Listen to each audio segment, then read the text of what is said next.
Start ಮಾಡು.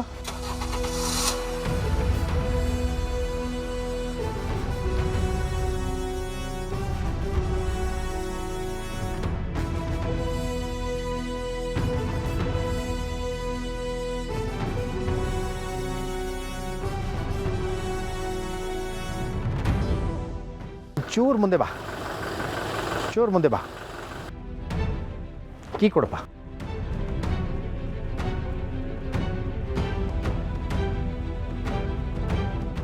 ತಗೊಳ್ಳಿಮ್ಮ. ಒಂದು ಸಣ್ಣ ವೈರು ಲೂಸ್ ಕನೆಕ್ಷನ್ ಆಗಿತ್ತಷ್ಟೇ, ಮಾಡಿದ್ದೀನಿ. ನೀವು ಬೇಕಂದರೆ ನಿಮ್ಮ ಸರ್ವಿಸ್ ಸ್ಟೇಷನ್ ಒಂದ್ಸಲ ತೋರಿಸ್ಬಿಡಿ. ಎಷ್ಟಾಯಿತು? ನಿಮ್ಮ ಮಾವ ಮಾಡಿರೋ ಸಹಾಯಕ್ಕೆ ನಾವು ಬೆಲೆ ಕಟ್ಟಕ್ಕಾಗಲ್ಲಮ್ಮ. ದುಡ್ಡೇನೋ ಬೇಡ, ಸಣ್ಣ ಕೆಲಸ, ನೀವು ಹೊರಡಿ. ಈಗಲಾದ್ರೂ ಗೊತ್ತಾಯ್ತಲ್ಲ ಯಾರ ಸಂಸ್ಕಾರ ಏನು ಅಂತ. ಹೊರಡೋಣ.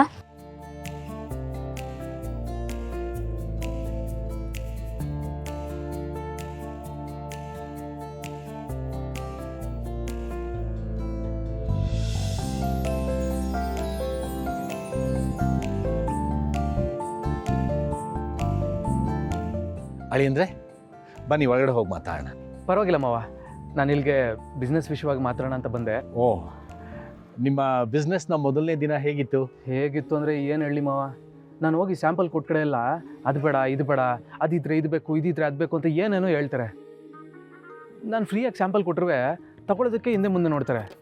ಅದಕ್ಕೆ ಈ ಬಿಸ್ನೆಸ್ ಆವಸನೆ ಬೇಡ ಅಂತ ಬೇಜಾರಲ್ಲಿ ಬಂದೆ. ಆದರೆ ಇಲ್ಲಿಗೆ ಬಂದ ಮೇಲೇ ಗೊತ್ತಾಗಿದ್ದು, ಜೀವನದಲ್ಲಿ ನಾವು ಗುರಿ ಮುಟ್ಟೋವರೆಗೂ 100 ಜನ 100 ಮಾತಂದ್ರೂ ಅದಕ್ಕೆಲ್ಲನೂ ತಲೆ ಕೆಡಿಸ್ಕೊಳ್ದೇನೆ ನಮ್ಮ ಗುರಿ ಬಗ್ಗೆ, ನಮ್ಮ ಕೆಲಸದ ಬಗ್ಗೆನೇ ಗಮನ ಕೊಡಬೇಕು ಅಂತ. ತಾಳಿದವನು ಬಾಳಿ ಅನ್ನುವಂತ ಇವತ್ತು ನೀವು ನನಗೆ ಸೈಲೆಂಟಾಗಿ ತೋರಿಸ್ಕೊಟ್ಟಿದ್ದೀರ. ಇವತ್ತು ನನಗೆ ತಾಳ್ಮೆ ಹೇಳ್ಕೊಟ್ಟು ಗುರುಗಳು ನೀವು. ತುಂಬ ಥ್ಯಾಂಕ್ಸ್ ಮಾವ. ಅಯ್ಯೋ, ಅವೆಲ್ಲ ದೊಡ್ಡ ಮಾತಳಿ ಅಂದರೆ ಈ ವ್ಯವಹಾರದಲ್ಲಿ ತಾಳ್ಮೆ ಅನ್ನೋದು ಬಹಳ ಮುಖ್ಯ ನೋಡಿ. ತಾಳ್ಮೆಯಿಂದ ನಾವು ಮಾಡೋ ಕೆಲಸನ ಪ್ರೀತಿಸಿ ಶ್ರದ್ಧೆಯಿಂದ ಮಾಡಿದ್ರೆ ಸೋಲ್ ಅನ್ನೋದೇ ಇರಲ್ಲ. ಅದರಲ್ಲೂ ಹತ್ತಿರದಲ್ಲಿ ಸಂಬಂಧದಲ್ಲಿ ವ್ಯವಹರಿಸುವಾಗಂತೂ ಹೆಚ್ಚಿನ ತಾಳ್ಮೆ ಇರಬೇಕು, ಆಗಲೇ ಸಂಬಂಧ ಉಳ್ಕೊಳ್ಳೋದು. ಖಂಡಿತ ಮಾವ, ನೀವು ಹೇಳೋ ಮಾತನ್ನ ಎದೆಲ್ಲಿ ಇಟ್ಕೊಂಡು ಗೆದ್ದು ತೋರಿಸ್ತೀನಿ. ಅಕ್ಕ, ನಮ್ಮ ಅದಕ್ಕೆ ಹಂಗೆಲ್ಲ ಮಾತಾಡಿದ್ರು ಅಂತ ನೀವು ದಯವಿಟ್ಟು ಬೇಜಾರಾಗ್ಬಿಡಿ. ಹಿಂಗೆ ಕೇಳ್ಬಿಟ್ಟು ಹಿಂಗೆ ಬಿಟ್ಬಿಡಿ. ಅವ್ರು ನನ್ನ ಬಗ್ಗೆ ಏನಾದರೂ ಹೇಳಿದ್ರೆ ನನ್ಗಿಷ್ಟು ಕೋಪ ಬರ್ತಿರ್ಲಿಲ್ಲ. ಆದರೆ ದೇವ್ರಂತ ಮಾವನ ಬಗ್ಗೆ ಅವ್ರು ಏನೇನೋ ಮಾತಾಡ್ಬಿಟ್ರು, ಅದಕ್ಕೆ ಸ್ವಲ್ಪ ಕೋಪ ಜಾಸ್ತಿ ಬಂತು. ಸರಿ ಹೋಗ್ಲಿ ಬಿಟ್ಟಾಕಿ, ಈ ವಿಷಯನ ಇಲ್ಲಿಗೆ ಬಿಟ್ಬಿಡುವ. ಲಕ್ಷ್ಮತೆಗೂ ಏನು ಗೊತ್ತಾಗೋದು ಬೇಡ. ನಾನು ಇನ್ನು ಬರ್ತೀನಿ ಮಾವ, ಮೇಡಮ್ ಅವರು ಮನೆ ಹತ್ರ ಕಾಯ್ತಾ ಇರ್ತಾರೆ. ಅಳಿ ಅಂದರೆ ಒಂದು ಕಾಫಿ ಕುಡ್ಕೊಂಡು ಹೋಗ್ಬೋದಿತ್ತು. ಇರಲಿ ಮಾವ, ಇನ್ನೊಂದು ಕಿದ ಬರ್ತೀನಿ. ಬಾಯ್ ಬಾಯ್. ಹುಷಾರು. ಏಯ್, ಒಲ್ಲಿ ಬಿಡ, ಒಲ್ಲಿ ಬಿಡ. ಎಲ್ಲ ಮಾತಾಡ್ತಾರಮ್ಮ, ಜಾಸ್ತಿ ಮಾತಾಡ್ದೆ ನೀನು ಇವತ್ತು.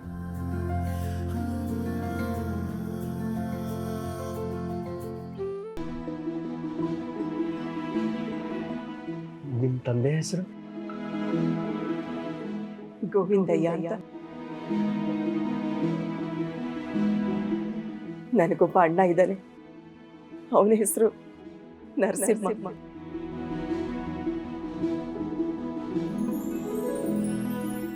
ನಮ್ಮ ಅಣ್ಣನ ಹೆಂಡತಿ ಅಂದರೆ ನಮ್ಮ ಅತ್ತಿಗೆ ನಾನು ಪ್ರೀತಿಸಿ ಮದುವೆ ಆದಾಗ ನನಗೆ ತುಂಬ ಸಹಾಯ ಮಾಡಿದ್ರು. ತಾಯಿ ಸ್ಥಾನದಲ್ಲಿ ನಿಂತು ನನ್ನನ್ನು ತುಂಬ ಪ್ರೀತಿಯಿಂದ ನೋಡಿಕೊಂಡ್ರು. ಅವ್ರ ಹೆಸರು? ಲಲಿತಾ.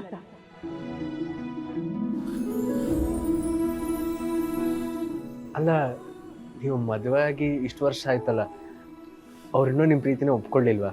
ಅವ್ರು ಮಾಡಿದ ತಪ್ಪು ಅಂತ ಹೇಳೋಕ್ಕಾಗಲ್ಲ ವಿಶ್ವ.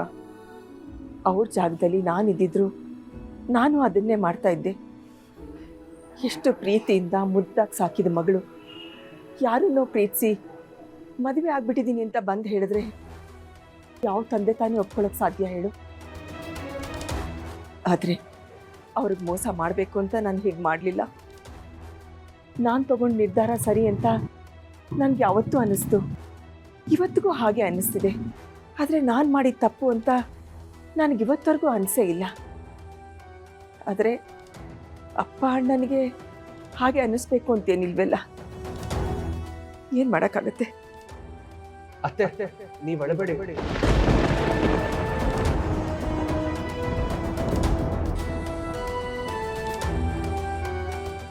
ಅಂದ್ರೆ ನೀವು ಹೇಳ್ತಾರೋ ಕತೆಗೂ ನಮ್ಮನೇಲಿ ನಡೆದಿರೋದು ಒಂದೇ ರೀತಿ ಅನ್ನಿಸ್ತು.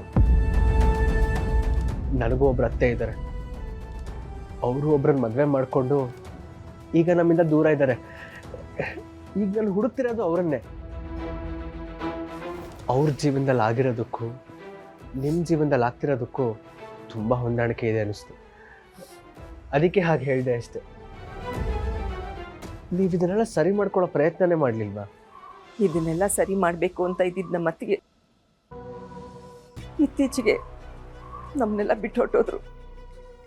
ಅವರಿರೋವರೆಗೂ ತುಂಬ ಪ್ರಯತ್ನ ಪಟ್ಟರು. ನನ್ನನ್ನು ನಮ್ಮ ಮನೆಗೆ ಬಾ ಲಕ್ಷ್ಮಿ, ನಿನಗೇನೋ ಒಂದು ಉಡುಗೊರೆ ಕಾತಿದೆ, ನಿನಗೆ ತುಂಬ ಸಂತೋಷ ಆಗತ್ತೆ ಅಂತ ಬಲವಂತ ಮಾಡಿ ಕರೆದ್ರು. ನಿನಗೆ ನಾನು ಯಾವತ್ತೂ ಕೆಟ್ಟದ್ದು ಬಯಸಿಲ್ಲ ಲಕ್ಷ್ಮಿ. ನಿನ್ನ ಜೀವನ ಚೆನ್ನಾಗಿರ್ಬೇಕು ಅನ್ನೋದೇ ನನ್ನ ಆಸೆ. ಅದಕ್ಕೆ ನನಗೇನು ಹೇಳಬೇಕು ಅನ್ನೋದೇ ಅರ್ಥ ಆಗ್ತಾ ಇಲ್ಲ. ನಿಮ್ಮ ಪ್ರೀತಿ ಮಾತಿಂದ ನನ್ನನ್ನು ಕಟ್ಟಾಗ್ತಾ ಇದ್ದೀರಾ. ನೀನು ಹಾಗೆ ಅನ್ಕೋ. ನಿನ್ನ ಮನೆಗೆ ಬಾ, ಅದು ನಾಳೆನೆ. ನಾನು ನನ್ನ ತವ್ರ ಮನೆಗೆ ಹೋಗ್ತಿದ್ದೀನಿ ಅಂತ ಸಂತೋಷವಾಗಿ ಹೋದೆ. ಆದರೆ ನಾನು ಹೋಗಿದ್ದು ಸಾವಿನ ಮನೆಗೆ, ನಮ್ಮ ಅತ್ತಿಗೆ ಸಾವಿಗೆ.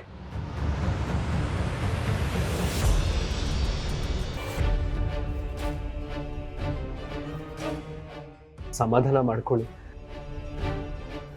ಯಾರ ಕೈಯಲ್ಲಿ ಏನು ಮಾಡಿಸ್ಬೇಕು ಅಂದ್ಕೊಂಡಿರ್ತಾನೋ ಅದನ್ನು ಮಾಡಿಸ್ತಾನೆ. ವ್ಯಕ್ತಿ ಬದಲಾಗ್ಬೋದಷ್ಟೇ, ಆದರೆ ಯೋಚನೆಗಳಲ್ಲ. ಹೇಗೋ ನಿನ್ನ ಹತ್ರ ಎಲ್ಲ ಹೇಳ್ಕೊಂಡಿದ್ದಕ್ಕೆ ಮನಸ್ಸು ಸ್ವಲ್ಪ ಹಗುರ ಆಯಿತು. ಯಾರೋ ನಮ್ಮವ್ರ ಹತ್ರನೇ ಎಲ್ಲ ಹೇಳ್ಕೊಂಡೆ ಅನ್ನೋ ಸಮಾಧಾನ ಆಗ್ತಿದೆ. ವಿಶ್ವ, ನಾನು ಜೀವನದಲ್ಲಿ ಪಡ್ಕೊಂಡಿರೋದಕ್ಕಿಂತ ಕಳ್ಕೊಂಡಿರೋದೇ ಹೆಚ್ಚು. ಆ ದೇವರು ಯಾವಾಗ ಕಣ್ಬಿಟ್ಟು ನೋಡ್ತಾನೋ ಏನೋ. ಇಲ್ಲ, ನೀವು ಏನೇನು ಕಳ್ಕೊಂಡಿದ್ದೀರೋ ಅದೆಲ್ಲ ನಿಮಗೆ ಮತ್ತೆ ವಾಪಸ್ ಸಿಕ್ಕೇ ಸಿಗುತ್ತೆ.